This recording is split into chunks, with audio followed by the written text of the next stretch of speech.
Elon Musk is set to become the world's first trillionaire, and that should terrify you. But it doesn't, because nobody's really talking about what it actually means. Because the full story isn't just that he's incredibly rich now. The story is what this will do to everyone else. How this will doom your future, your kids' future, and the coming generations. Let's first help you picture how big that number is. Because most people just hear trillion, and though we know it's a massive number, it's hard to imagine just how big it actually is. It's not just a lot, it's a ridiculously crazy amount. If we think in terms of time, 1 million seconds ago is roughly 11 days. Now let's go to a billion. A billion seconds ago is 32 years. We're back in the 90s now. That's how insanely greater 1 billion is compared to 1 million. But if we now consider a trillion seconds ago, how many years do you think that is? Have a guess. Well, it adds up to just about 31,710 years. If we were in the 90s before, now we're in the humans painting on cave walls era. We hadn't even invented the wheel yet. That is the gap between a billion and a trillion. And Elon Musk will cross that line in money. Just take a second, just one, which is roughly what our net worth is compared to Elon's, and let those numbers sink in. That's the line Elon is about to cross. And also now consider all the other 3,400 billionaires alive today alongside him. Most people, when they hear world's richest man, think, you know what, good for him, I guess. And then they scroll on. When we see filthy rich people, the impact doesn't hit us. We don't realize how this actually affects us, how destructive it is for the average person. And it's a huge problem, as big a problem as their net worth is, if not bigger. Because money at this scale doesn't just sit in a bank somewhere minding its own business. No, it moves. And when it moves, it changes things for everyone. Here's the bit that is crucial you become aware of. Wealth this size lives in assets, shares, land, property, companies.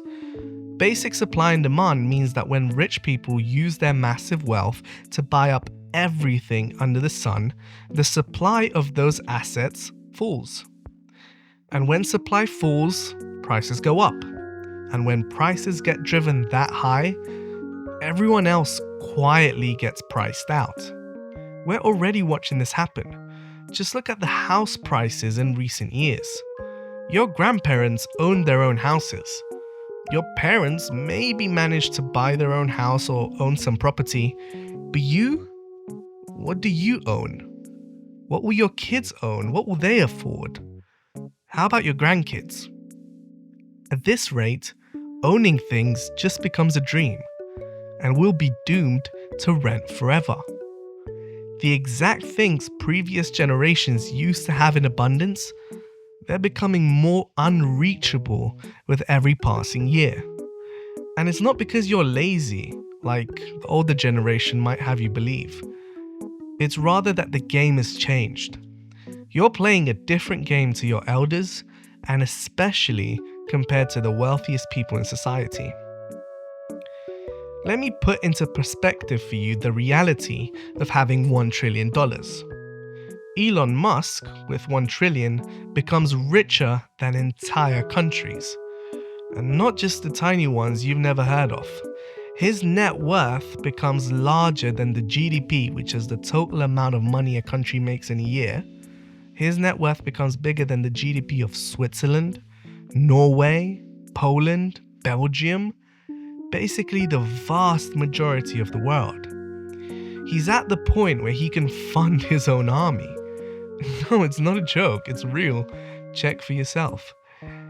And yes, he's the richest, and we're using Elon as an example, but there are plenty of other billionaires playing in this league. Maybe take this as an opportunity to start your own private military for hire company. There's plenty of buyers. Anyway, you know that saying, history doesn't repeat but it rhymes. And if we look back, we've been in a very similar spot before. Not with trillionaires per se, but with the level of wealth concentration. The core problem isn't that Elon is the richest person alive. It's that the vast majority of the world's wealth is held in the hands of very few people. And unfortunately, it's not stopping. The concentration keeps growing as the rich get richer and everyone else gets poorer. There's a name for it, it's called feudalism. A tiny number of people owning essentially everything whilst the vast majority owns nothing. The land, the resources, the means of production, the factories, everyone else is renting their existence from the people at the top. Just look back about 400 years, the medieval period. Kings and queens, knights and guards, you worked the land, but it wasn't yours. You lived in houses, but they were owned by the king. You produced goods, and the king's army would come and collect them from you as tax. Sounds familiar? Because that is the direction we are slowly but surely heading in.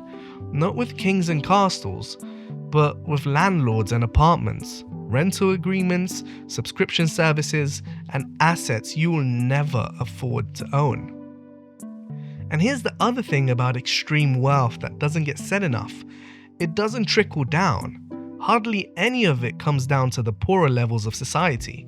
When a normal person gets paid, they spend it. They spend it on food, rent, bills, the occasional treat you immediately end up regretting usually. That money moves around. It circulates in the economy and it reaches other people. When someone worth $1 trillion makes another few billion, it goes into more assets, more properties, more land, maybe a bigger boat, or maybe a bigger private army. This money never actually reaches you and the lower levels. Most of it just stays at the top.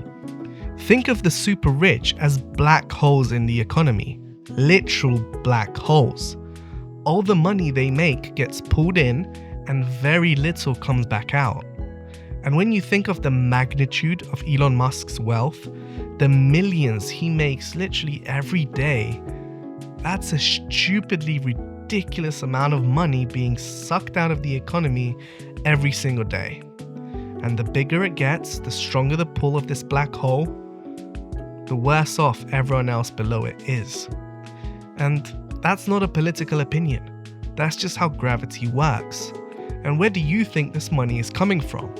These rich guys are sucking the money out of your pockets. The rise of another billionaire comes directly at your cost. Not only are they stopping money from trickling down to your level, but like a vacuum, they're also sucking up the few pennies and scraps you've got left. So what do we do about it? Well, there is an answer, and it's called taxing wealth. Not income, wealth. The actual accumulated assets sitting at the top. A growing number of economists believe wealth taxes may be needed to tackle extreme inequality. And the maths sure does work. The mechanism and framework for it already exists.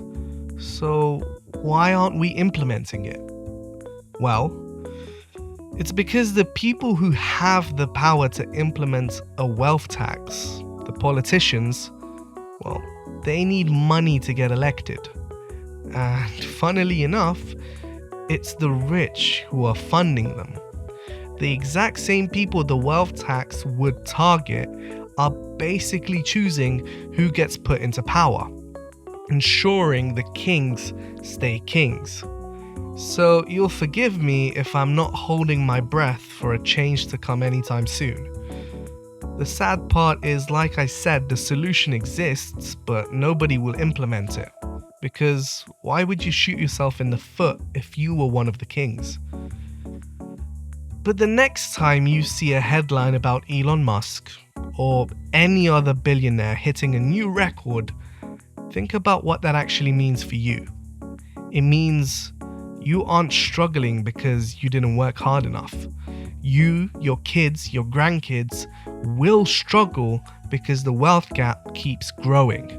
And the people who could have changed the rules didn't. As the rich get richer, you literally get poorer.